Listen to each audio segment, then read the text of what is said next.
how to check someone's recent following on Instagram. In today's video, I'm going to show you a simple way to check someone's recent following on Instagram. So let's dive right in. First things first, open your Instagram app and make sure you're logged into your account. Now go to the profile of the person whose recent follows you want to check.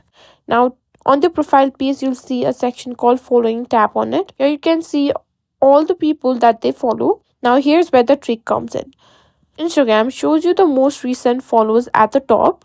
All the recent followers are at the top and the oldest is at the bottom. That's how the list is ordered.